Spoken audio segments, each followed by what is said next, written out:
Hai, masih bersama saya, Mr. Z, bicara. Tentu saja bicara tentang kebenaran berdasarkan fakta, data, dan realita. Teman-teman, saya menebak sesuai dengan analisa-analisa yang sudah saya lakukan bahwa terkait dengan kasus Denada dan Reza Rizky Rosano. Denada ini tidak akan ada menangnya, sedikit pun tidak ada.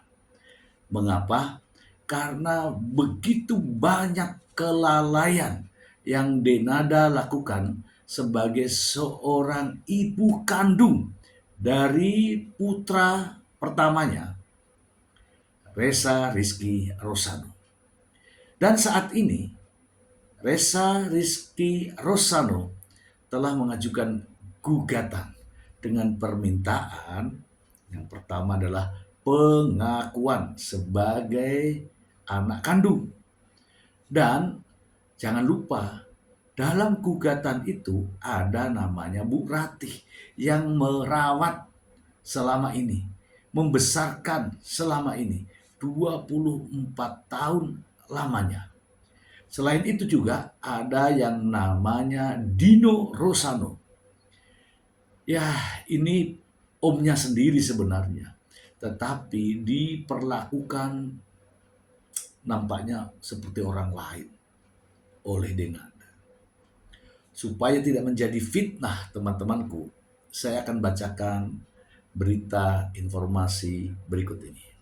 Dari BWI 24 jam. BWI itu Banyuwangi ya teman-teman ya. Sidang gugatan Denada bergulir. Kuasa hukum soroti soal penitipan dan konsekuensi perdata. BWI 24 jam, Banyuwangi. Sidang gugatan perdata yang diajukan Al Rosa Rosano terhadap ibunya, Denada, kembali bergulir pada Rabu 25 Februari 2026. Agenda persidangan kali ini adalah penyampaian perbaikan materi gugatan dari pihak penggugat. Kuasa hukum Al Reza Rosano, Muhammad Firdaus Yuliantono, menyampaikan terdapat 2 poin yang diperbaiki dalam berkas gugatan yang sebelumnya didaftarkan pada November 2025. November 2025. Perbaikan materi gugatan yang disampaikan kepada kami sebagai penggugat. Jadi ada 2 poin terkait kekeliruan yang kami perbaiki. Pertama, soal alamat.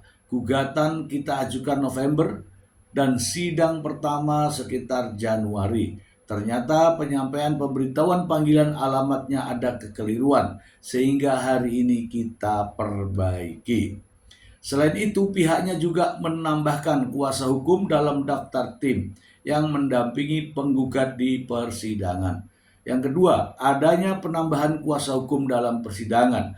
Dan hari ini kita tunggu jawaban dari mereka tergugat terhadap gugatan kami. Firdaus menegaskan substansi perkara tetap berkaitan dengan konteks penitipan yang menurutnya memiliki konsekuensi hukum perdata apabila salah satu pihak menyatakan keberatan. Memang sejak awal namanya keluarga itu sukarela dan ikhlas, namun konteksnya ini adalah penitipan. Dan penitipan itu memiliki konsekuensi keperdataan jika salah satu pihak keberatan. Namun itu biar ditanggapi pihak tergugat dalam persidangan mendatang, tegasnya. Sementara itu kuasa hukum Denada Muhammad Iqbal menyatakan tidak ada pesan khusus dari kliennya terkait proses persidangan tersebut. Ia menyinggung isi materi gugatan yang dinilai kontradiktif. Kalau pesan khususnya tidak ada dari Denada. Di dalam materi gugatan disebut sudah merawat dengan tulus. Tapi kok kemudian menuntut materi uang, kata Iqbal. Ia juga menyebut pihaknya telah berupaya menghubungi Alresa untuk konfirmasi, namun belum mendapat respon. Sejauh ini sudah dihubungi pihak Resa, tapi yang bersangkutan tidak mau. Dalam sidang tersebut, majelis hakim menyatakan perbaikan berkas telah selesai.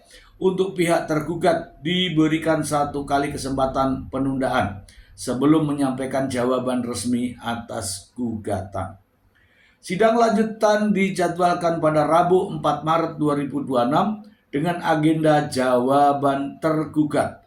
Selanjutnya replik dari penggugat dijadwalkan pada 11 Maret 2026 melalui sistem e-court. Sedangkan duplik dari tergugat pada 25 Maret 2026. Pihak penggugat menyepakati batas waktu putusan sela hingga 1 April 2026. Namun, apabila terjadi penundaan, jadwal tersebut dimungkinkan mundur hingga 8 April 2026. Persidangan selanjutnya akan dilaksanakan secara elektronik atau e-court. Oke, kita bahas ya teman-teman, kita bahas. Nah teman-teman, polemik masih terus berlanjut. Karena pada prinsipnya saya melihat ya, Denada meskipun dia sudah mengakui Resa Rizky Rosano adalah putra kandungnya, namun tidak ada tindak lanjut. Tidak ada perubahan apapun ya. Hanya sekedar keluar dari mulutnya bahwa Resa itu adalah putranya. Namun demikian, Denada tidak menjelaskan lebih lanjut, tidak ada tindakan-tindakan selayaknya seorang ibu lebih lanjut. Teman-teman, apa yang disampaikan dalam informasi tadi bahwa penggugat Alresa Rosano ya melakukan gugatan itu pada bulan November 2025. Seharusnya ini bisa diantisipasi agar tidak menjadi seramai ini, ya. Namun nyatanya Denada justru bersikap kontradiktif. Tidak ada respon dari gugatan tersebut. Sehingga inilah yang terjadi. Andai kata dalam proses gugatan diberikan peluang untuk mediasi dan dihadiri, maka saya yakin persoalan ini akan selesai. Namun karena tidak dihadiri dan bahkan tidak memberikan jawaban, maka inilah yang terjadi. Sementara itu, gugatan material itu menurut pendapat saya ya teman-teman, itu wajar, layak. Sebagaimana apa yang disampaikan tadi bahwa penitipan. Adakah ucapan penitipan di situ? Ketika melakukan penitipan, maka konsekuensinya adalah ada biaya terkait dengan penitipan tersebut. Namun nyatanya biaya itu tidak ada. Meskipun ya ada ucapan dengan ikhlas dan tulus, tetapi kalau dititipkan begitu saja, nggak pakai makan, nggak pakai minum susu, nggak pakai popok, nggak pakai, ya mungkin tidak ada masalah. Tapi yang namanya penitipan ini bukan penitipan barang. Penitipan manusia yang butuh hidup, butuh bergerak, butuh makan dan sebagainya. Dan itu terjadi selama 24 tahun. Ini juga saya pesankan kepada penasehat hukum ya atau pengacara ya atau kuasa hukum daripada Denada. Kalau bernarasi itu yang logis. Ini penitipan manusia, jangankan penitipan manusia, penitipan hewan pun ada konsekuensinya. Ini bukan penitipan barang. Sepeda yang ditaruh saja tinggal dihitung harinya. Tidak perlu makan, tidak perlu minum, tidak perlu pampers. Tapi ini penitipan orang. Bazi. Mulai dari usia 10 hari hingga 24 tahun. Itulah faktanya. Jadi jangan jauh-jauh melebar menjauhi fakta.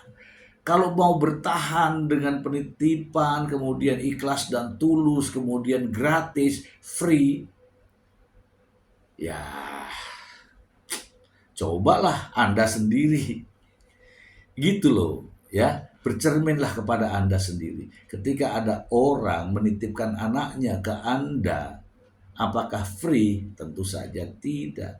Dan ini selama 24 tahun. Itu yang menjadi problem ya sebenarnya ya. Kemudian tadi ya teman-teman ada jadwal-jadwal yang sudah disampaikan. Saya pribadi meyakini tidak satu pun niat ya atau jejak digital Denada itu sebenarnya mengakui Resa sebagai anak kandungnya. Ini jejak digital ya teman-teman ya. Kemudian dari apa yang disampaikan di media sosial saya melihat dan para ahli sudah menerjemahkan, tidak ada ekspresi yang positif dari apa yang dilakukan oleh Denada. Kalau Denada sekarang ini menyatakan bahwa itu sebagai anaknya, anak kandungnya, Resa sebagai anak kandungnya, kalau menurut saya ya, itu hanyalah lipstick, hanya manis di bibir, tetapi pelaksanaannya tidak ada. Tidak ada. Jadi teman-teman, apa yang diberitakan tadi bahwa akan ada konsekuensi hukum terkait hubungan keperdataan kedua belah pihak. So pasti ada. Mengapa? Karena yang namanya penitipan ini ya memiliki uh, unsur-unsur. Apakah penitipan itu barang atau benda atau manusia atau hewan. Yang terjadi adalah penitipan manusia selama 24 tahun. Dititipke, ya kan, apa diserahkan atau diadopsi, ya kan. Itu semua juga harus ada dibuktikan.